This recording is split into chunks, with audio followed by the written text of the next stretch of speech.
I was going to try and go one episode with not mentioning Guns N' Roses. You did it for me. I didn't. Thanks. I said Slash. Welcome to Musing. Every once in a while, my brother George and I would have these conversations about music. Music is our passion, and it's a huge part of our lives, and we decided to share those conversations with you.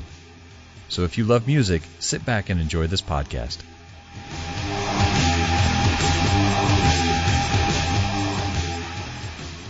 Welcome back to Musing. Got my brother on the line. How we doing? Good. I think have we rounded the corner? We've rounded the corner. We're in the last stretch. Yes, and this is going to ruin your night. Or day. It depends on what they're listening to. They might listen in the morning. You never know. I was talking about you. I know what time it is when you're listening to me. Yeah, true. So we're on solo guitarists, and I should solo say guitarists or lead guitarists. Okay. No, that's what I wanted to do. Is I wanted to that just ruined everything I had. If we're going with one guitar player, I wanted to separate the yes. the whole idea, because we've had an episode on great rock solos, and yes, guitar solos, and I didn't really want to confuse the two, because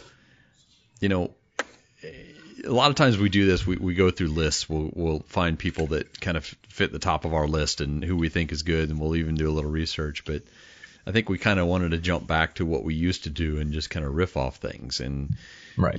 We took the positions and we spread them out over a little bit of time, and we discussed them. And I didn't want it to turn into the solo player that we like because he had an awesome solo.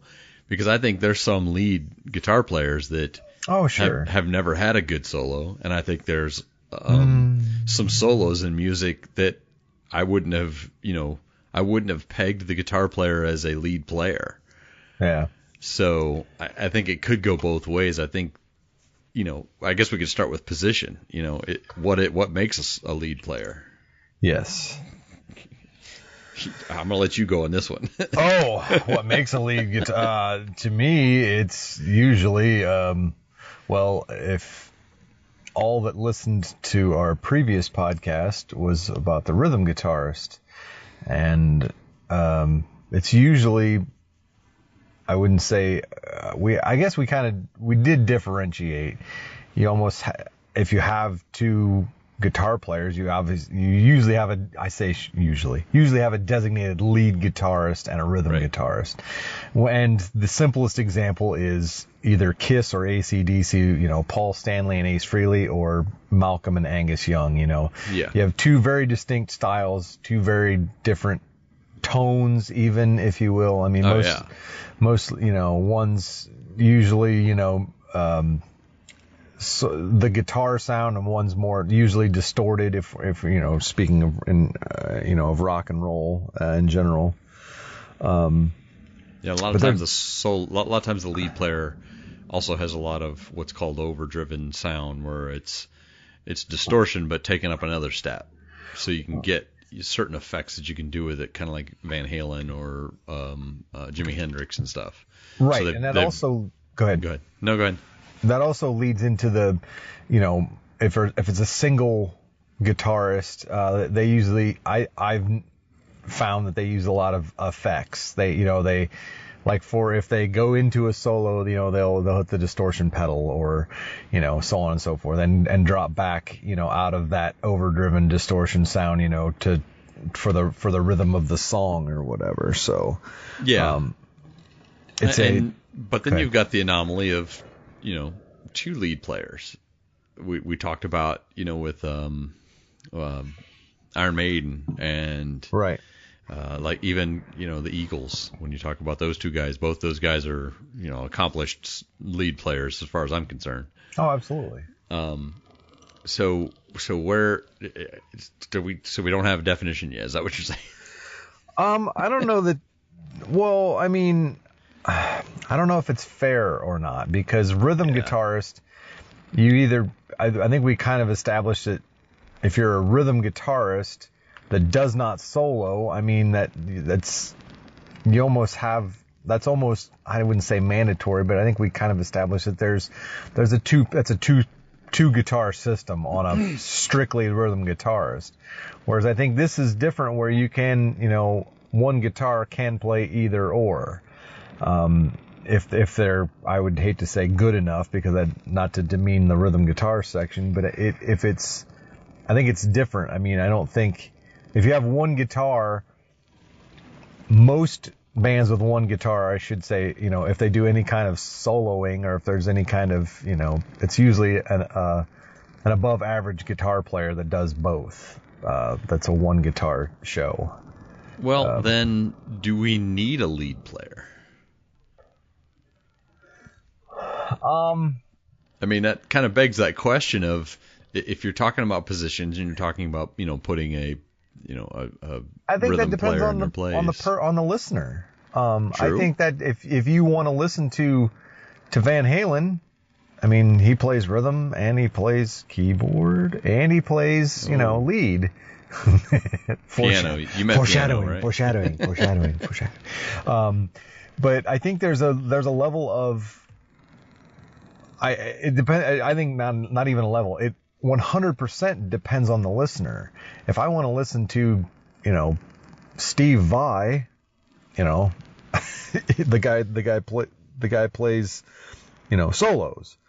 Yeah, see, but I always feel like those guys are soloists and not lead players. I always feel like they're almost like writing, like classical music. Like, so the Satrianis, the Malmsteens, the Steve Vais, those are all like a separate entity that we're not. But virtuosos, are we considering them? But that's what I'm saying. But look at the work he did with David Lee Roth, though. I mean, there's some amazing, well-written songs in there with great solos, obviously. But when you look at his solo stuff, it's very orchestrated. It's very, there's very little rhythm in it. There's more lead and more, so technically, it's technically different than like a lead guitar player, I think, because like to separate Steve Vai solo from, say Eat 'Em and Smile, that's a big difference. Yeah. I mean, but it's still the same guitar player. So right. Is it the band? Is it the songs? Is it what he's writing? Or is it, if it's I think it's different where, and there are exceptions to every rule, obviously, but I think if it plays into that,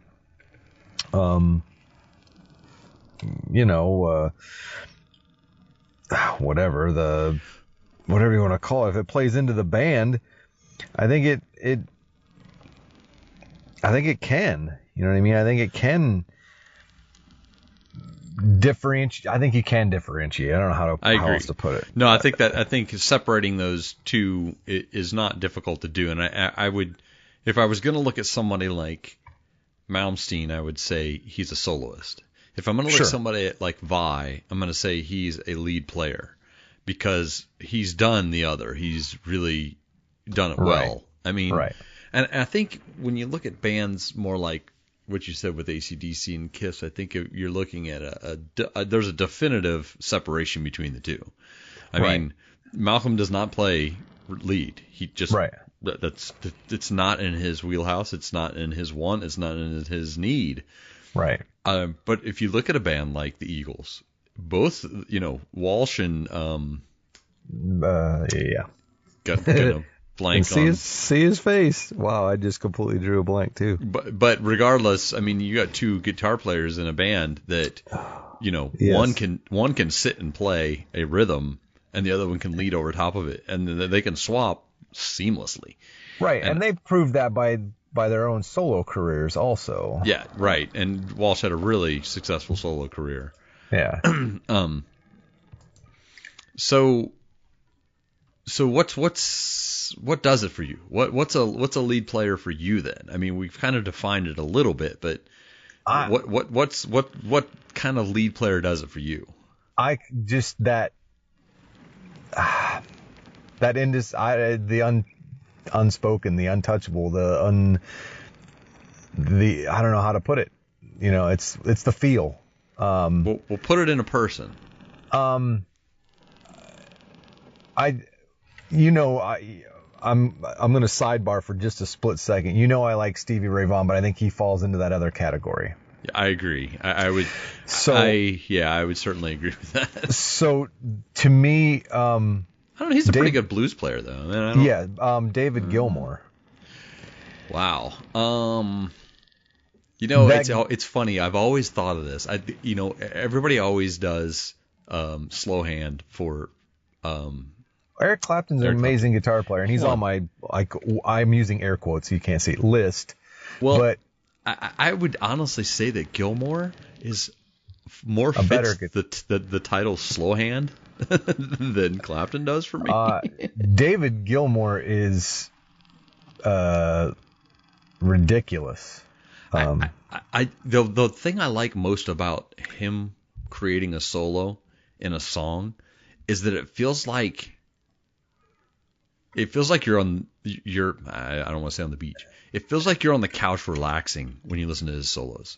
Like seriously, if you think about, Danny Spitz, yes, Dimebag Darrell, on my list, yes. Yeah, well, I named those because I know they're on your list. You can probably name one on mine too. If you listen to those guys' solos that they're writing for their songs that they're, writing around, Gilmour basically takes you on a journey. Yeah, it makes you honestly, it makes me feel like I'm sitting on the couch relaxing. You can say it's stoned. I don't. Well, but it's not the same feel for me. It's more. No, I know. You mentioned feel a second ago, and I think that's kind of where I was going with that. David. That's what I get when. Not to interrupt you or take away from your point. That's what I meant about David Gilmour. Yes. It's the feel. It's that what you can't put your finger on. It's like, man, that guy it takes me where I want to be, and not all the time. I'm a huge Pink Floyd fan, but not. It's not 100% of the time listening to them. I mean, you got to be, like you said, you got to kind of be sitting on your couch. It's got to be, for me, if it's raining or, you got Sunday and you're, doing laundry or something like that, and, you just want to cruise, I just literally run it up to about 55, set the cruise control and, head towards the ocean. And that's where I wind up is Pink Floyd a lot of times. They're not 100% band for me. Like I cannot listen to them, if I'm, pumped up or getting ready to go out or whatever. I'm not listening to Floyd because they kind of take you down that slow road, like you said, slow hands. So, but David Gilmour, to not get too far off tangent, David Gilmour is to me the ideological single guitar player in a band.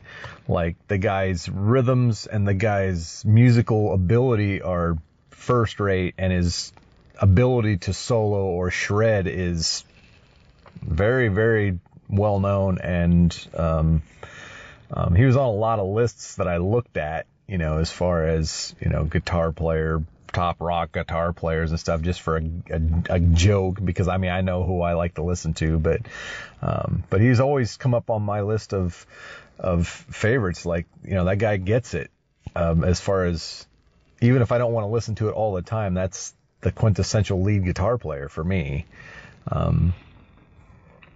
Who fits into your mold? Well, I don't think, as I said, you could probably pick one or two off mine, but I don't. Lead players for me are, I don't know how to put it. I don't want to. No, I know. I'm so attracted to the rhythm in songs and how people put together melodies with words that it's hard for me to get invested in a solo unless the solo's really good. And then for me, it doesn't come down to the soloist. It doesn't come down to the lead player and how good they are. It comes down to whether that solo fits that song. Right. I mean, I 100% agree. Yeah, when you're talking about, I've talked about wasted time by default, that it's the guy's not a great lead player. He's mediocre at best, but man, that solo in that song, people like Mark Knopfler who can put a solo, a 30-second solo in the middle of a song where a solo is not normally there and make it sound just without a pick. Right. And Mark Knopfler's he's a David Gilmour for me. The guy, like, his vanilla. I mean, you wouldn't even recognize him probably walking on the streets. No. But man, that guy can shred too. But then when he wants to. Then you move to somebody like Tom Morello, who I think puts lead in a different category. It's still a break away from the rhythm in a song when he plays something. Yeah. I don't know what to call it because I don't like it's it. Everywhere. Well, you don't have to like it. No, but I like, if you listen to a lot of the Rage stuff, which it's kind of funny. My wife and I were talking about that the other day. That, man, their stuff still holds up. You can listen to that, and it's still politically charged, electric, distorted craziness that sounds amazing. And there's solos or spots where Tom Morello plays something that I think they thought was a solo at the time. Yeah. And it's amazing. Tom Morello's an excellent guitar player. I just like the later stuff, the Audio Slave and so on and so forth after Rage. It just gets kind of, when you're taking your amplification plug out and tapping on the strings, I get it, but to me, there gets to be too much effect, and it takes away from your actual talent.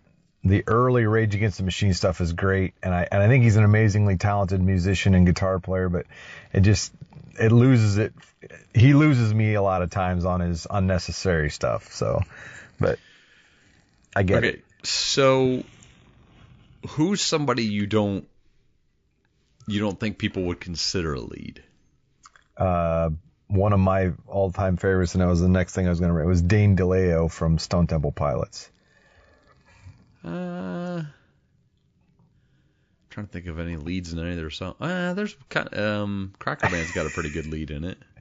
There's a lot more solo in it. Guitar solos spread. They're not like breakaways, but there's a lot of like where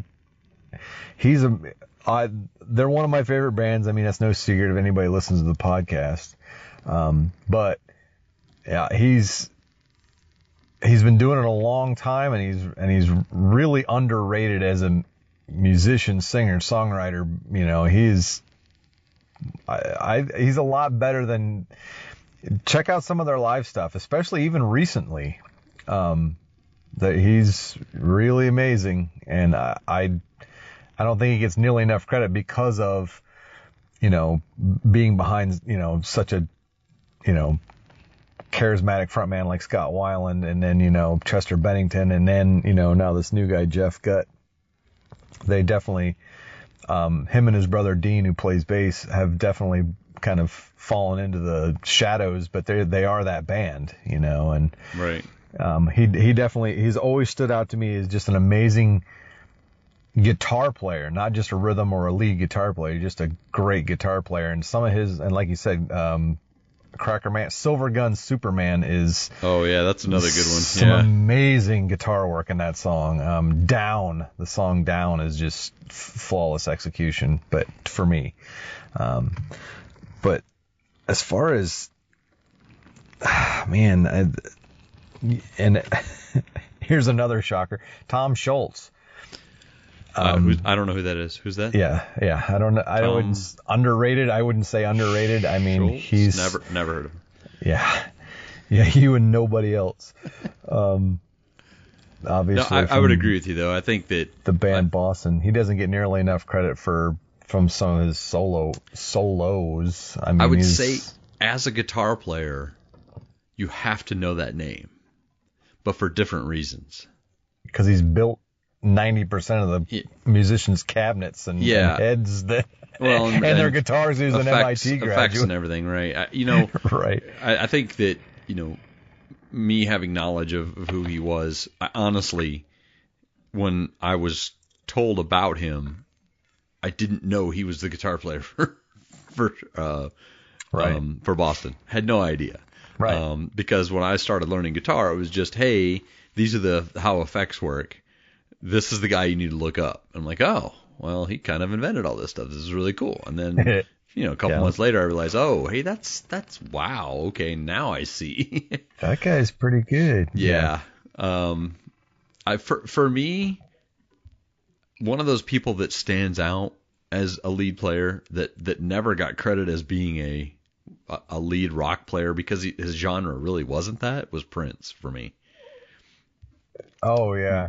That guy can play guitar. And that guy can write a solo. And 17 other instruments, I think. But, yes. Yeah. I think that, in the genre he's in kind of took him out of that lead guitar player limelight and overshadowed what he could do. I mean, I've posted before that 2004 Grammy or Emmys or whatever it was that he was. Oh, or the tribute to Rock and Roll Hall of Fame. Yeah. The 2004 where they did My Guitar Gently Weeps. Yeah. Just to watch him play guitar like that is crazy. Well, listen to the actual album version of Let's Go Crazy. Oh, yeah. I mean, off 1999, I think it was. Or no, Purple Rain. That outro? No, the outro in Let's Go Crazy is really good at the end of that, too. So yeah, that's what I mean. It's crazy. The guitar work in that song alone should. But the fact that he played most of the instruments on all of his albums, he only traveled with a band live. He basically recorded it all himself. So yeah, it's a pretty talented dude. A little bit. So shredders. You have to mention quote unquote shredder. You have to start with Eddie Van Halen, I think, as much as I'm on the fence about the guy. I think I'm more of the Dream Theater speed metal guys that I don't know how they play as fast as Avenged Sevenfold. That type of lead. Well, like Randy I was going to say Randy Rhoads. Dimebag Darrell. I mean, he was a little more melodic though. I mean, he could play a lot of those guys that I'm talking about can't play a slow solo. It's arpeggios and it's racing up and down the neck as fast as he can. Yeah, but see, that to me is as impressive as it is to get to that level. It does nothing for me musically. I can't just sit and listen to, like you said, somebody going up and down the fretboard as fast as they can. Well, that to me is a little bit. But a lot of early Metallica was like that. A lot of Hammett's solos and Yeah, but the Kill rest. 'Em All and Ride the Lightning. Yeah, but Cliff and James, they really reined that in. I mean, with the driving, galloping rhythm and even Lars. I mean, Hammett never stood out in Metallica. There was, 4 good dudes in that band. They're really good at their instruments. It's like, I don't know. To me, virtuosos like that is, Satriani was always amazing to me, but he was a little more melodic. But Steve Vai, always seemed to be one of the fastest players for me. If you're going that route, that I listened to with any regularity.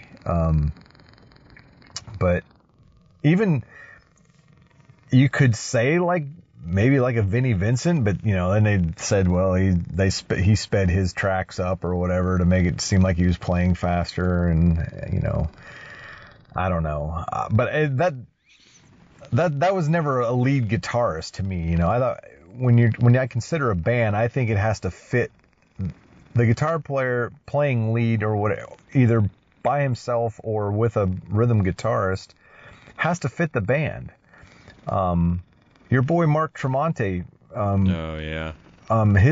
His band Tremonti, and even when he was with Creed, an extremely fast and very technical guitar player. Well, even that last Creed album had a lot more intricate solos and a lot better, well-written solos and stuff in it than any of their earlier stuff anyways. I think he grew so exponentially after he left the band.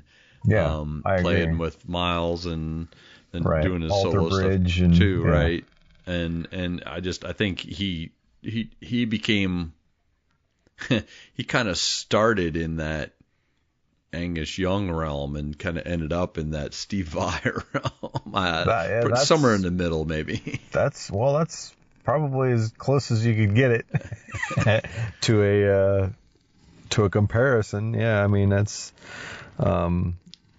very, very real to me. A lot of the I had a lot of I don't know what you call. I guess I always looked back at, like, I know we do this it seems like we do it every single time. We go back to our roots or whatever. Yeah. I went back to, like, the core, the lead guitarist that started, rock and roll and heavy metal, so to speak. That can be argued until forever, but like Jeff Beck and, Richie Blackmore and Tony Iommi. Yeah. Those guys, and even, creeping up into the, Randy Rhoads, I mentioned him earlier, started to, a short-lived career, and creeping into the early 80s, there was a lot of great guitar players that started this movement, and it's evolved into for some, it almost seems like a challenge to play heavier, harder, faster, whatever. But some, it seems like, have taken it, to another level of melody. Again, this was difficult to explain. Like you said, we don't have a technical definition yet of a lead guitar player. It's one of the two guitar players that plays solos. I don't really know how to define it. How something makes you feel. It's hard to put a definition on your feelings. Well, sometimes. It's true, because it's not really. I mean, when you're talking about a rhythm player too, you're talking about them playing pretty much the whole song. Drummers are going to play pretty much the whole song. Bass players are going to play pretty much the whole song. Singers are going to sing pretty much the whole song. Right. You got a lead player that might be playing the whole song, but they're going to stand out at one point. That the song's going to stop, or it's going to move into a bridge, or it's going to move into a spot where the solo is. Right. And there's going to be a standout point. I think it's the only position that really has that. I mean, yeah, there's been drum solos and there's been, bass solos, and especially when you do live shows, you usually have, each kind of position take a spot and spotlight and show a little bit. But you're right. I think it's weird to think about it as a position, because it's kind of like your job duties at work. And then you put on a different hat for every once in a while because somebody knows you're really good at it. That, hey, you think you could do this while you're doing that? Can you just put your other hat on that you're really good at and do this instead of that for like, a couple minutes and then come back to your regular job? That's kind of the way I feel about lead players. I mean, you talked about Tony Iommi, and nobody can deny Black Sabbath has probably 7 of the top iconic, guitar riffs ever created.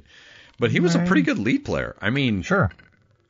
Listen to Paranoid. Listen to War Pigs. There's some pretty good, guitar work in that. So you can't. I mean, listen. I mean, we've been doing this long enough. I mean, for the casual listener, I mean, anybody that's searching out a musing podcast that deals with rock and roll music, there's almost givens. Okay, you got Jimmy Page, you got Tony Iommi, you got Hendrix. Eddie Van Halen, you got Jimi Hendrix. I mean, there's a level of, you have to say Eric Clapton's. When you're talking about rock and roll guitar players, you have to say Pete Townsend. You have to say things of that nature to guys that are like the bread and butter. I don't even want to say his name out loud. Keith Richards, the guy. Tell me the opening riff to I Can't Get No Satisfaction. Tell me a more iconic, guitar riff. Yeah, but that's more back to rhythm, though. I mean, I think you're right. I see where you're going with it. I see what you're saying, that there's going to be mainstays that fit that bill of rock guitarist, right? And even lead guitarist at that point, right? But there are guys for me, and guys I think in general in the genre itself, that stand out for just being lead players. And while I I agree. think Tony Iommi is still a pretty good lead player, he wrote a lot of rhythms that are more that he's remembered for more than he is his Right. lead playing. Right. If you look at Angus Young, he is definitely known more for his lead playing than he is for his rhythms that he's written. So Yes. I don't know. It's weird because, and we already talked about a single guitar player in a band kind of carrying both weights, and some of them do it really well and some of them don't. But Right. For me, trying to find that person that fits both bills is really hard. Like I said, I think Tony Iommi is a great, rhythm player. His Right. solos are good, but I don't think of him. Somebody like Brian May, Yeah. he's both. I mean, he is quintessentially a rhythm player and a lead player in my mind at all points. And be almost unable to argue that fact. Yeah. So I think we're looking for those guys though that stand out as lead players in an actual band. Like you can't pick somebody, that like him because he does both so well. Right. I'm sorry. I think, like I said, that has to fall into. I mean,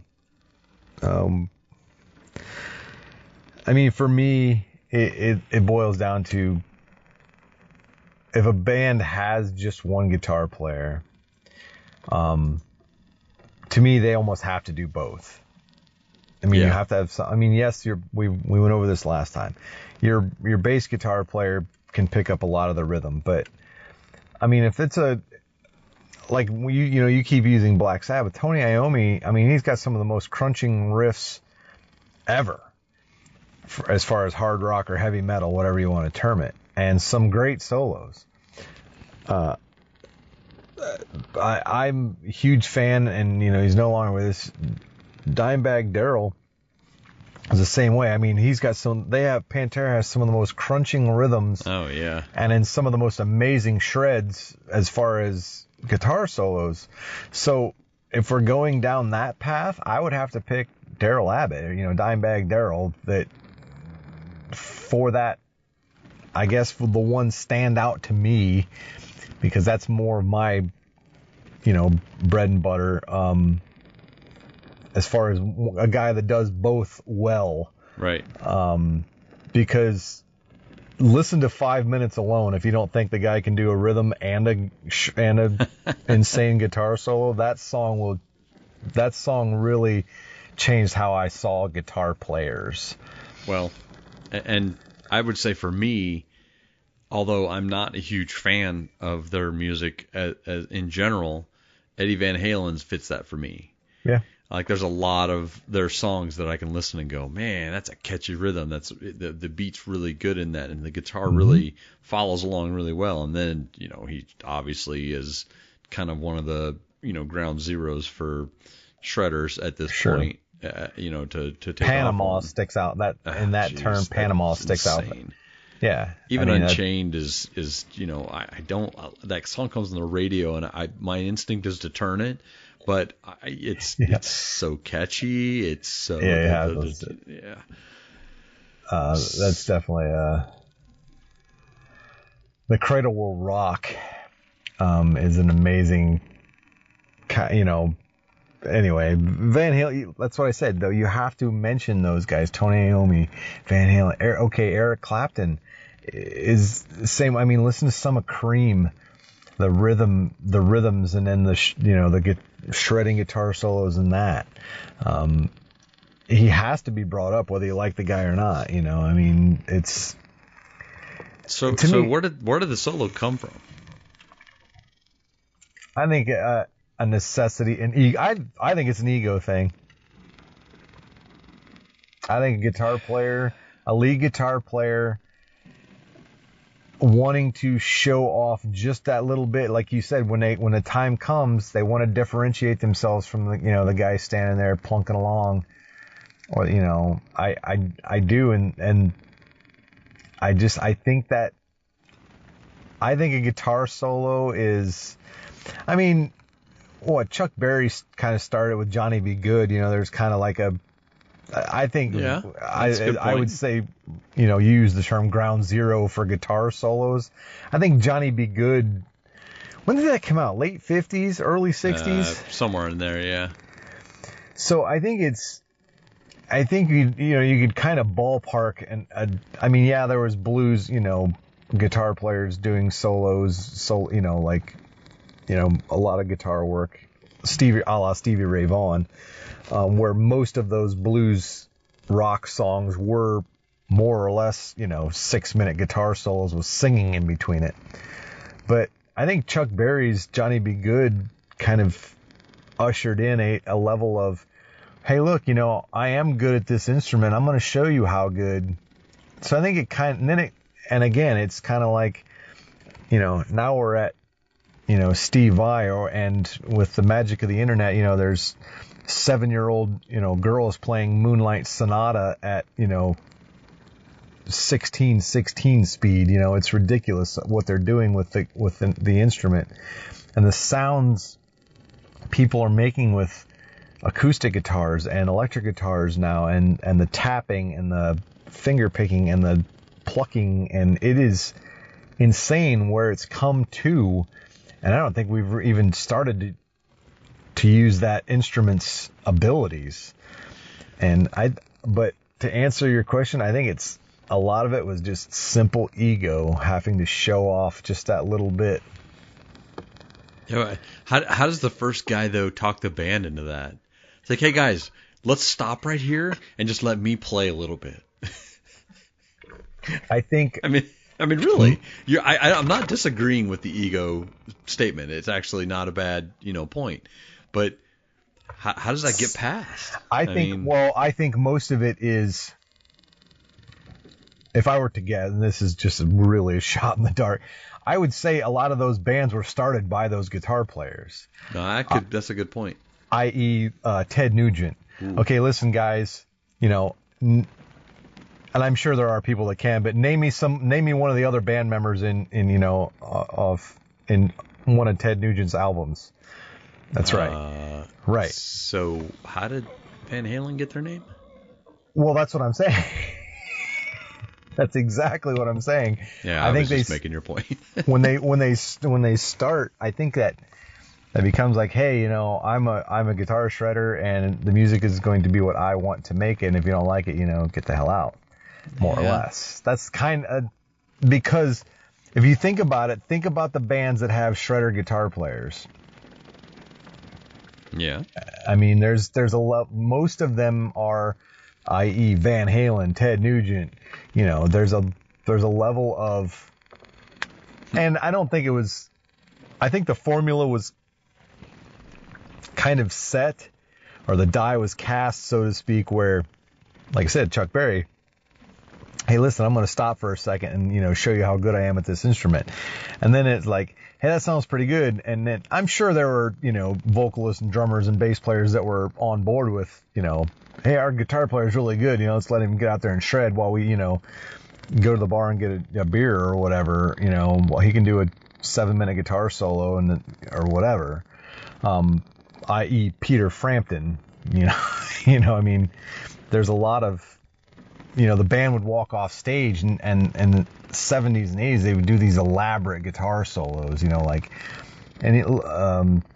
Freebird, look at Leonard Skinner, There's two other really good lead players though too. I know that, but I said that with a straight face. It got to a point where there was these. Look at Ted Nugent's Stranglehold. It's like 8-minute, kind of drawn out guitar solo. There's like 2.5 minutes of singing or whatever, if you want to call it singing, and then there's like 6.5 minutes worth of guitar work. So I think it kind of got to an apex in the 70s and 80s, and then it kind of drifted back, and in like the 90s hair metal, Slash, CC DeVille. Dang it, I was gonna try and go one episode with not mentioning Guns N' Roses. You did it for me. I didn't. I said Slash. We'll say Slash and Miles Kennedy. How's that? Okay. The CC DeVilles, the Dave Sabos from like Skid Row, that it kind of I'm blanking on the guy's name from Dawkins. What's his name? Wow, dude. I know. I can see his face too. But another prolific lead player from the 80s that George Lynch. Yeah, Lynch. There you go. And there's but their guitar work almost for me mirrored their hair. It was like this high pitched, shrill, shredding guitar solos, but it was fast, it was loud, it was really high up on the fretboard, or low, I guess, depending on your perspective. It was really far down the neck towards the body of the guitar. They were all of those 80s and 90s hair metal bands had to have like this really high pitched, this vocalist that could break glass and a guitar player that could shred, and then the rest of the band didn't really matter as long as they were pretty and could wear a denim vest and tease their hair out. So I think and now it's come back kind of full circle where we don't really have a lot of in between. There's not a lot of just pure rock and roll bands going right now, and we've talked ad nauseum on that fact. So wait a minute, did you just say Bret Michaels didn't have any talent? Is that what you just said? No. I said they all had to have a singer that broke glass. Well, I'm not a fan of Poison in general, and in any lack of or any stretch of the imagination, but those 80s and 90s hair metal bands, they proved something that, pick one of them, Mick Mars. They all had this charismatic frontman, but they all had that, most of them had that really shredder guitar player. Even bands that were average, like Tesla and so on those bands that were, I say average, I like Tesla better than most of those bands, but there was a streak of, it mirrored corporate rock in the 70s, the Bad Company, Foreigner, Journey, Boston, 38 Special, all those bands that were kind of the same sound. But they were complete bands. They had a great singer, a great guitar player, usually two, a bass player, a great drummer, a keyboardist, foreshadowing, that made those bands great. And they wanted to stand apart. So they were either 4 or 5 piece bands that, that they had to have that solo. They had to have a shredder guitar player, or they didn't make it in the late 80s, early 90s into 2000 before grunge killed them. And then grunge had a lot of, what's his name from Pearl Jam? Stone Gossard. And Soundgarden, Screaming Trees, Nirvana, they all had, they were this eclectic group of, flannel wearing, misanthropes that, that didn't really want to be famous, but, they were mega talented, and they just basically wanted to kill that hair metal. And now we're into, the void. Well, yeah, we're in kind of a downswing again. We're waiting for that. Music fans are waiting for that next big thing. We're waiting for that next big band. So we wait with bated breath for Greta Van Fleet to release their, their album, because they sound like Led Zeppelin, and it's almost sad because there is a lot of. I know we're pretty harsh on it, but there is a lot of great music being made, but we don't get to hear a lot of it because of the water is so muddy right now in the 2019, where we are, unless somebody turns you on to something, it's hard to find it unless somebody turned them on to it, and it kind of trickles downhill. So, well, I'm going to give you a semi-parting shot. Okay. It is someone we've talked about before, and it's come up in different podcasts before. One of them was even kind of in dedication. And when I thought of lead player, this actually came into my mind, not right off the bat, but as I was thinking through it. But I know where you're going. Do you tell me where I'm going? Where am I going? Roy Clark. God, yeah, that's pretty good. I'm shocked. So what is that? I mean, when you look at different genres, I mean, we've even talked about Leonard Skinner a little bit here and there. Yeah. You know, we kind of dipped into a little bit of blues with Chuck Berry, but I mean, you had guys like B.B. King and Santana who kind of took that lead play to a new level. But when you look at guys like Roy Clark, who in my mind was a lead player, he was a lead guitar player. Yeah. I mean, if you took him and transposed him into a rock band in the same era, he could have blown anybody off the stage at that point in time. But he chose classical, he chose country, he chose bluegrass, and amazing at all the above. Yeah. So what does he fit the lead? Is he a lead player for you? No, he's virtuoso. I mean, think so? Because he could strum a rhythm and sing over it like it was a dream. I wholeheartedly agree. We've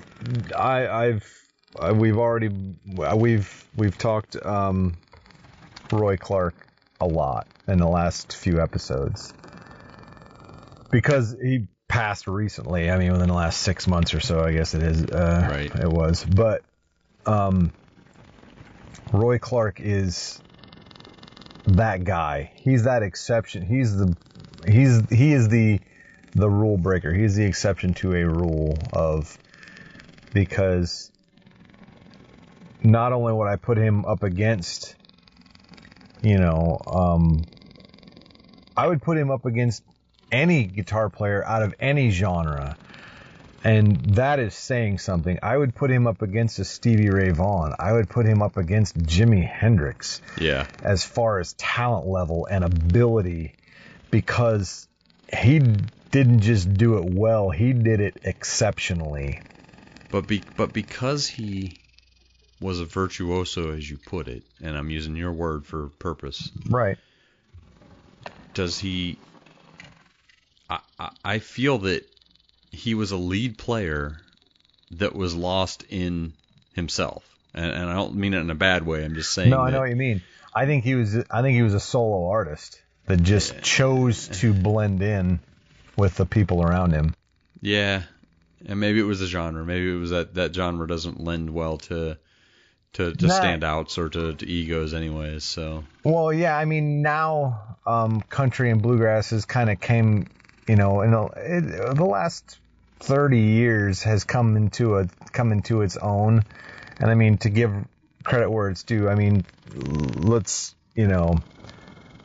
say early 90s. I mean, the Garth Brooks era sort of ushered in a new landscape in country music. But that was already way past Roy Clark's prime. I mean, True. He was prime in the 60s, Yeah. So I mean, he would have been better to go up against a Chuck Berry than, I just said his name. Jeez, Garth Brooks. Right, Garth Brooks, right. So I mean, I think wrong place, wrong time. But right place, right time. It's inexplicable. Roy Clark, you can't pigeonhole that guy. No. I don't know how else to put it.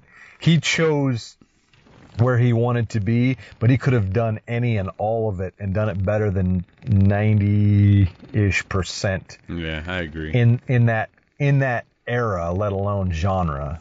I still consider him a lead player because I think Absolutely. that's what he did best. I know you lean more towards virtuoso side, but I think that if he stands in front of a band, they're gonna sing and then they're gonna stop and he's gonna play a solo and it's gonna be amazing. So I agree, but most of his exposure was by himself. True. That's true. I mean, he chose to be by himself. A lot of times he did have a backing band, but he chose to stand out when he wanted to. Right. And I think that was one of his best qualities, actually. So we got about 3 minutes. We should be able to fit keyboards in that time, right? I mean, that should be enough time. Well, it could be, or I could do a whole nother show on keyboards because I found a lot of stuff that that I dug, but so we'll hold it then. We'll hold it because I can't think of a keyboardist. How about this? Okay. Well, let's sure. just in the last couple of minutes, since you already threw your curveball at me, and we can let it go. And I already saw it coming. No. I mean, because it's difficult to, I joked a lot because this has been like a running joke for weeks now. When we post the podcast, it's 5, maybe 6. Because we've been tiptoeing around. What I'm gonna do is just give you kind of a highlight reel and make it kind of you put these you have to put all these on the Spotify list. How's that? Hold on. Only if you mention specific songs. I will. Oh yeah. Okay. Yeah, and only because a lot of these tie into bands that we mentioned in the lead guitar. Okay. Some of them are exceptional otherwise, just because of the keyboard. And I'm said that with a straight face too. I know y'all can't see me, but I did say that with a straight face too. That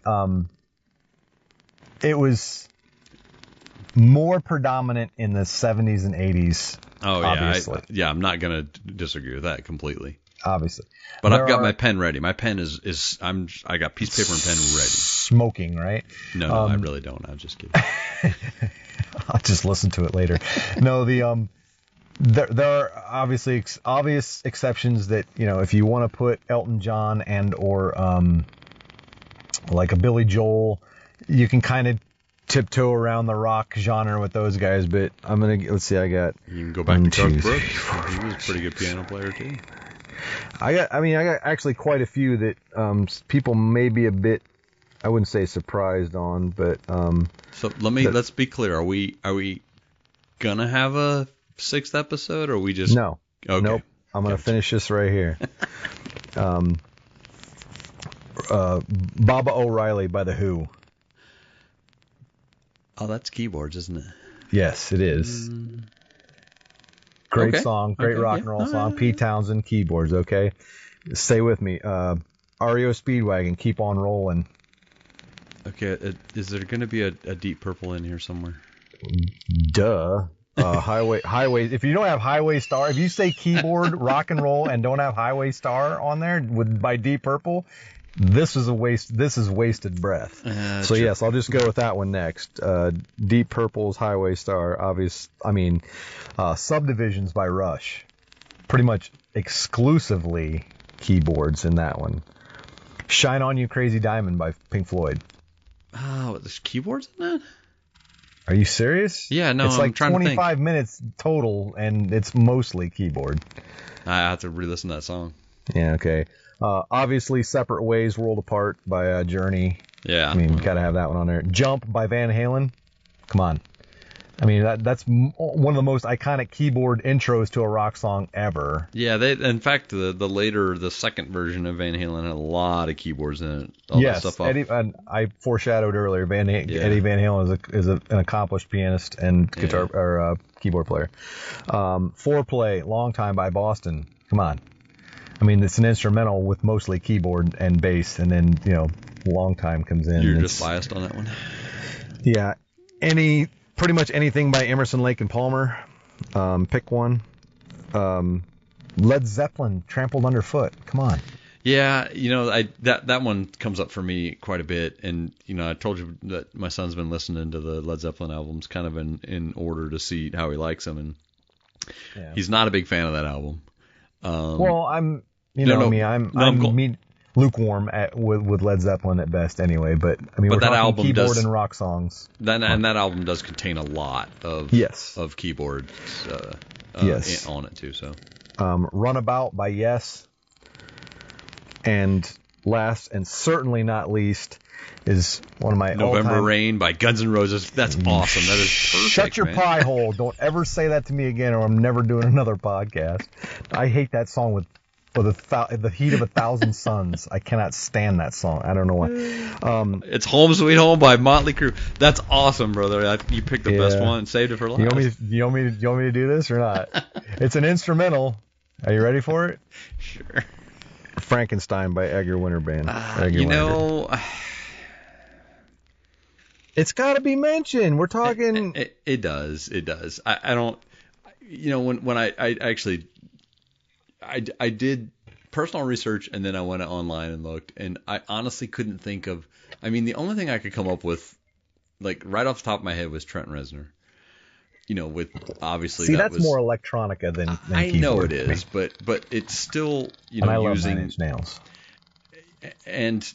But the ones you've mentioned are key songs that use either keyboard or piano, and I'm certainly,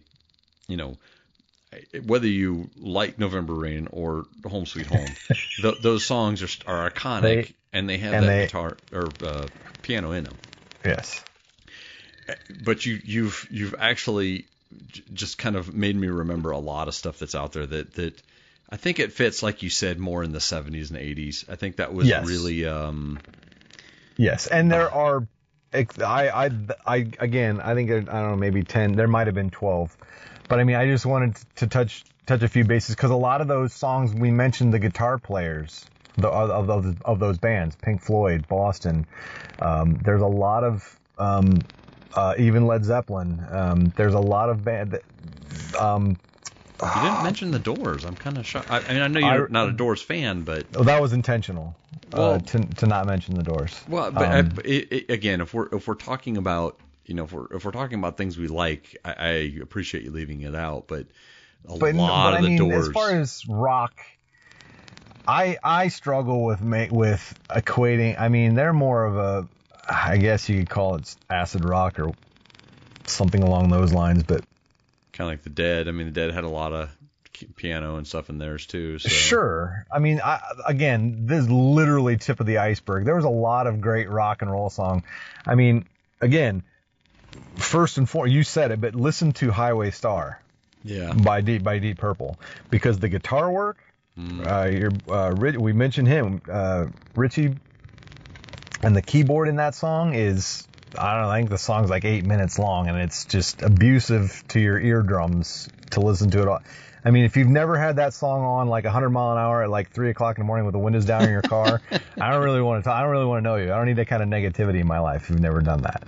So I'm just saying there's a level of, there are some great rock and roll songs with keyboards. We avoided it like the plague. There are some great rock songs with keyboards in them, and I'm not going to elaborate anymore. I remembered another one.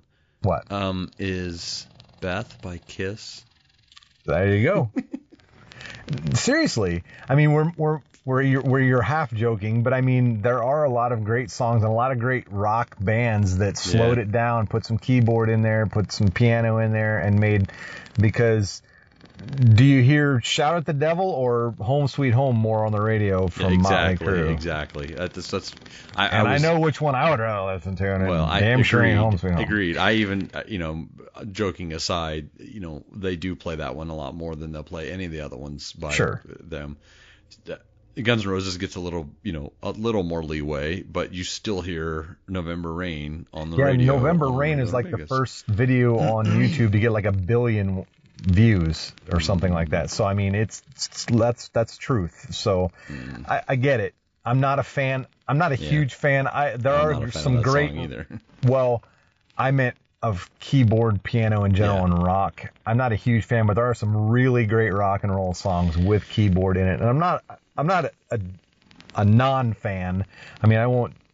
There are a lot, and please, musing feedback@gmail.com. Give us some other rock songs with some keyboard in it or some piano in it. Tell us your thoughts and feelings on lead versus rhythm, and give us some info, and we'll try to work it in. Maybe we'll do another one on just keyboards. Yeah, maybe I will. The more and more I think about it, I know we were gonna kind of make it short, but the more I think about it, a lot of our early influences come from our parents, what they were listening to, and a lot of people's influences are, again, my son's listening to, he knows practically all the words to most of the songs on Led Zeppelin 1, which is terrifying and awesome at the same time. But, our parents listened to a lot of music that had a lot of keyboards in it. ABBA had a lot of keyboards in it. Yes. Dr. Hook and the Medicine Show, Blondie. Yes. The Eagles. The Eagles are, a big a lot of songs have Desperado? piano. Yeah, Desperado. I specifically left out Bohemian Rhapsody. You have to mention Queen if you mention keyboards or piano, because Freddie Mercury was obviously phenomenal at that too. Yeah. So, and there's a lot of musicians out there that actually write a lot of the songs on piano, and those translate over into guitar. So sometimes you get, you get that sound behind the scenes, and you never hear it again. But some of those songs were actually written that way. So. Yep. I think, again, we've joked about it a lot, but it did play a big part in the 60s, 70s, and even 80s, some bigger songs. But it is still something you don't hear much anymore in rock, period. Like you get Mumford & Sons and you get Black Keys and stuff that are kind of mixing that in, but I don't really consider them rock in the truest sense. And if you listen to a lot of the rock bands nowadays, very, very few of them have even keyboards at this point mixed in with them. Yes. Like Stained or Disturbed, or some of the newer bands like the one I always forget, which is Volbeat. The bass player and the drummer. Why I'm blanking on the Royal Blood. Royal Blood. You get a lot of those newer rock bands that don't even. They're not even a song on there has it on it.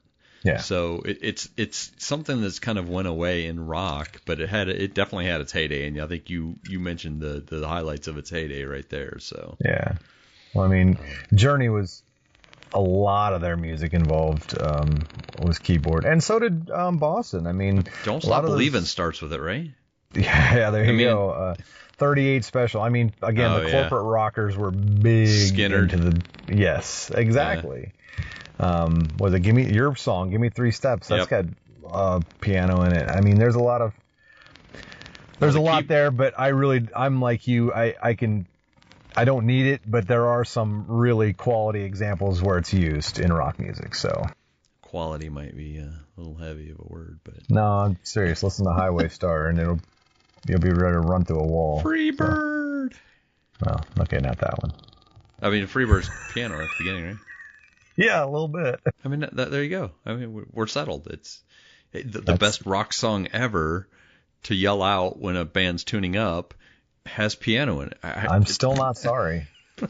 Still not sorry. I'll never you apologize should be sorry. for it. Never apologize for it. I am that guy. Inside note that when my band was actually on stage, you did that to me. No, I know. That's what I said. Not sorry. I'm going to see Stone Temple Pilots here in a couple weeks, and in between, if anybody hears me, I'm going to go hoarse yelling, "Play Freebird," just because that's who I am and that's who I have to be, and I'm going to do me. So. And that's a wrap. So we're really looking for you guys to leave us some feedback on any platform, whatever platform you listen to the podcast to. Leave us some feedback. Give us feedback or leave a review on the site. I don't care if it's a bad review. If you don't like what we do, tell us. Yeah. Leave the review that way. I'm fine with getting bad reviews. Constructive criticism helps us get better. Exactly. What can we do better for you? So we're going to leave it like that, and we'll probably catch up in the next couple of weeks. And I guess we're not going to do piano anymore because we just did piano and keyboards. Yes, we did. You're welcome. Yes. Catch up to you later, brother. All right, bro. See ya. Yep, see ya.